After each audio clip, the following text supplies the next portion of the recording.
Hello. Hello, puppy.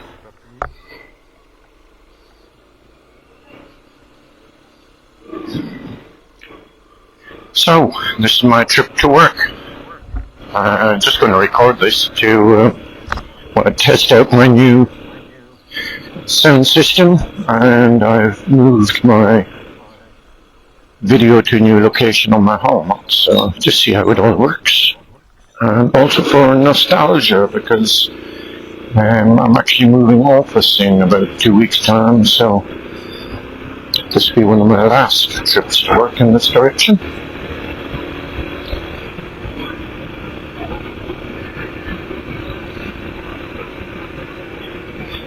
Usually reasonably quiet at this hour of the morning, but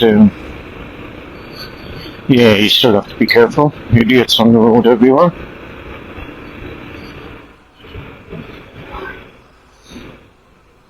Not many cars or bikes actually manage to stay on their own side of the road, so it's always a challenge.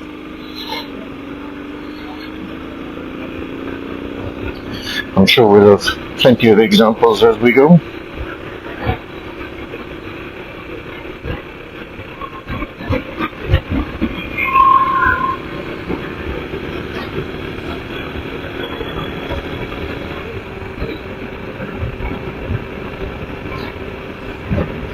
So this is our main streets, our Cormac Road.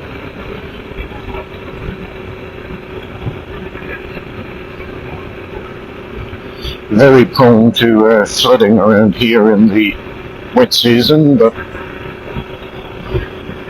at the moment we're in mid-January and in the middle of dry season, so it's all very nice along here, nice and easy ride.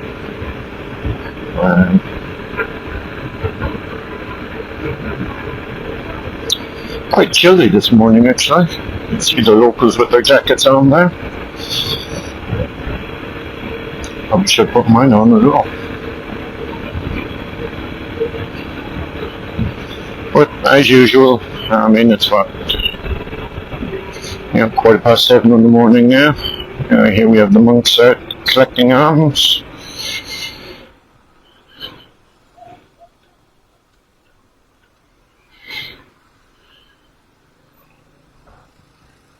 Junction's always a bit of fun here.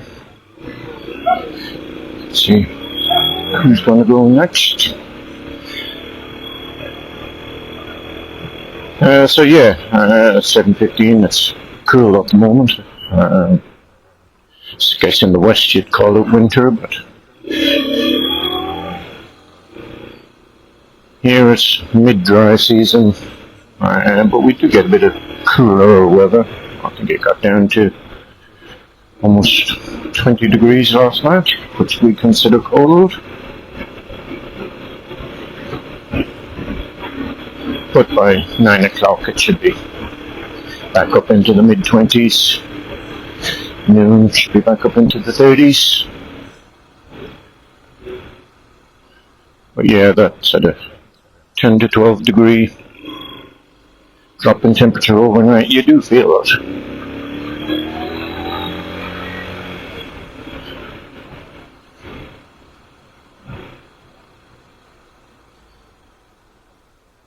So at the end of this street, I'm going to take a little stop on the video so I can get myself my breakfast, which is usually a water and a couple of bananas. Not always that healthy, of course, but at the moment I'm trying to improve a bit before I do a long bike trip to Laos. If this woman gets out of my way, there she goes. Yes, trying to be a little bit healthier. So this is my local shop. And I will be back online in a second. I'm back and loaded up.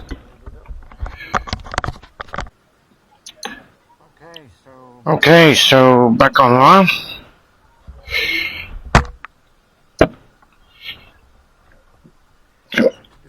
Start to do the rest of the journey to work. Managed to get some breakfast, but not the bananas I wanted.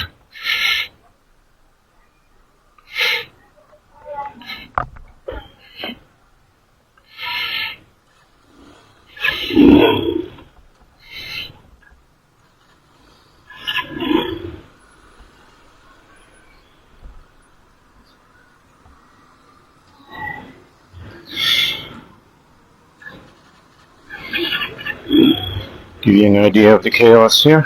You can run a red light if you're turning right. So most of the locals take that as you can run a red light if you're turning left or right, or going straight ahead. So yeah, all this fucking chaos.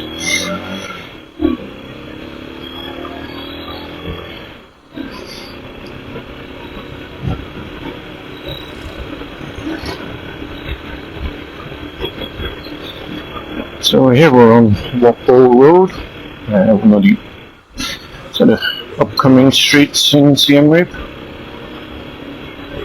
So lots of new pubs and restaurants opening up around here. We were starting to get busy on this street before COVID, but yeah, that set us back a couple of years, as it did everyone. Tourism still has not recovered here from COVID. But yeah, plenty of new businesses opening here. I just hope they can stay open, because the tourists are just not back. At least not in the numbers they were before COVID.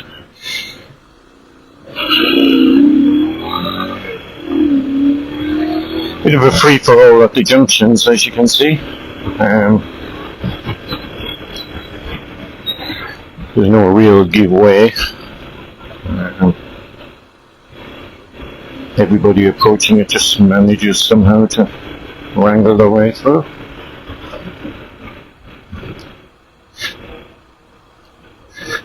Locals are packed up in the back of the Hilux.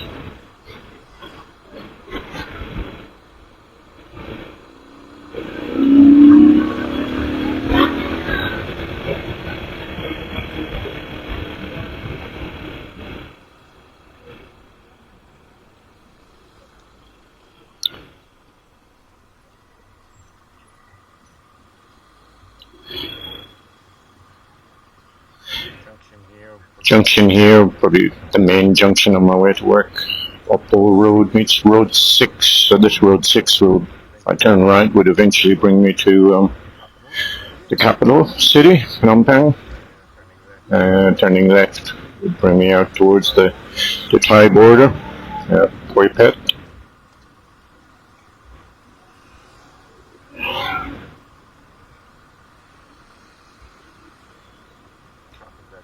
Traffic lights are reasonably new at this junction, I don't know, 3 or 4 years. Complete chaos before that, and now it's only a minor level of chaos, as you will see. Bus warning people to get out of its way. And we're all going to turn left across into the middle of the oncoming traffic.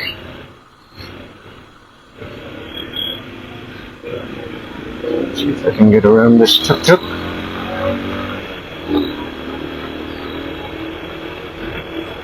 I always like a reasonably open section of road in front of me so I can see trouble coming, which is quite regular. There's a road up here to my right, and the traffic just comes flying out of there into drive in the wrong direction, just like this person. Traffic entering from the right actually has right of way, believe it or not, so they can surprise you like that. Probably one of the reasons why so many people die on the roads in Cambodia every month. It's improved recently. I think there's slightly less than 200 people a month killed on the roads here. I'd love to know how many are due to that rule of you can enter a main road from the right and you have right of way. So you get a family of 4 on their motorbike, just come flying out, and they meet a big dump truck that cannot stop. Well, there's another 4 deaths on the road. So yeah, they don't look, there's no inclination to look, just come flying out onto the road.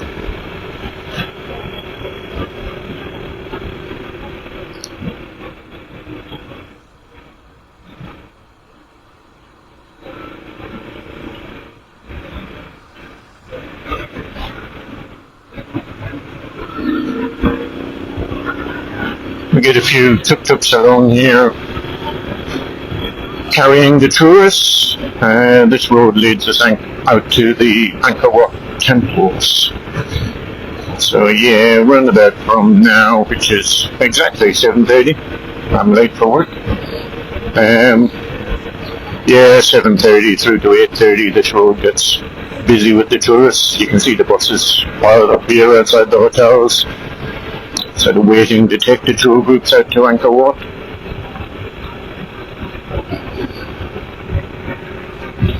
Food delivery, NAM 24. I guess the equivalent of Uber Eats in the West. It's been very successful here. It was in its infancy before COVID, but yeah, with all the restaurants not allowed to have people seated during COVID, the food delivery organizations really took off.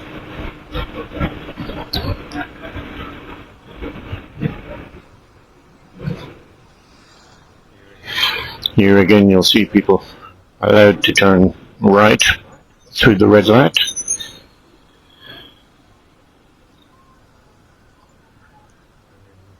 And in front of me, we have how the other half lives in Cambodia. The Lexus drivers, RX 500H. Don't know my different variants of Lexus, but I'm sure that car would cost about $100,000 US here. Vehicles, cars, that is, are extremely expensive in Cambodia. It's like about a 100% import tax. I suspect it's kind of deliberate because, as much as you're seeing the city roads here in Siem Reap, once you go outside of Siem Reap, there just isn't the infrastructure to deal with a large volume of cars, 4-wheel drives, trucks, buses, etc. So yeah, keeping cars out of reach of most people. Ooh, move it, Dougie.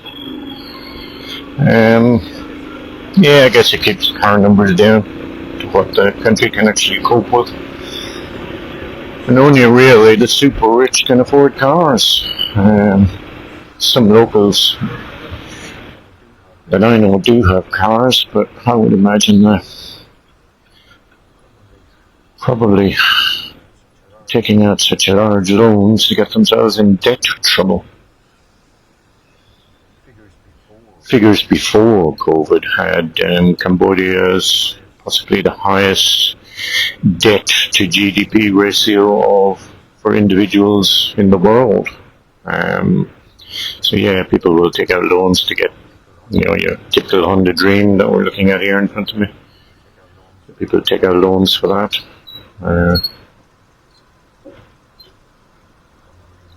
Probably loans for an iPhone 15, which would cost about the same as that motorbike. Well, nobody wants to move. I'm just going to go ahead.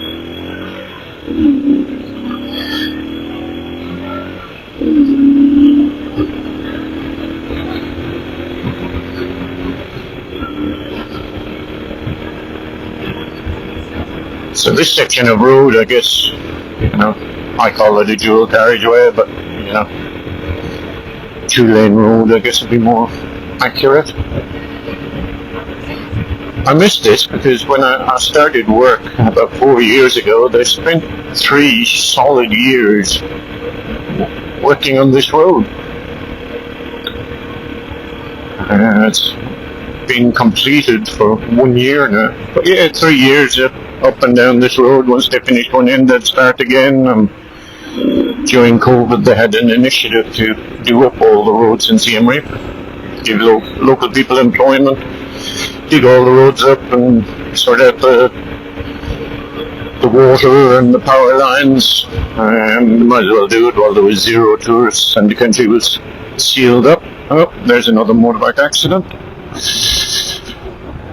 Hopefully they're okay. As I say, every junction here is dangerous. But sadly, a general rule as a foreigner, do not get involved in a vehicle crash, assuming you weren't involved in the first place. Good Samaritan roads do not exist here, far from it. If you stop to help, there's a chance that you'll get sued. Bizarre but true. I know people this has happened to. They actually managed to resus somebody and brought them back to life, and then people there were extremely grateful but did warn him, you need to get out of here before the police come, because you've rendered assistance and they will blame you for any injuries. So yeah, no good Samaritans allowed in Cambodia. At least as foreigners. The locals obviously help out quite a bit. Okay, that's me at work.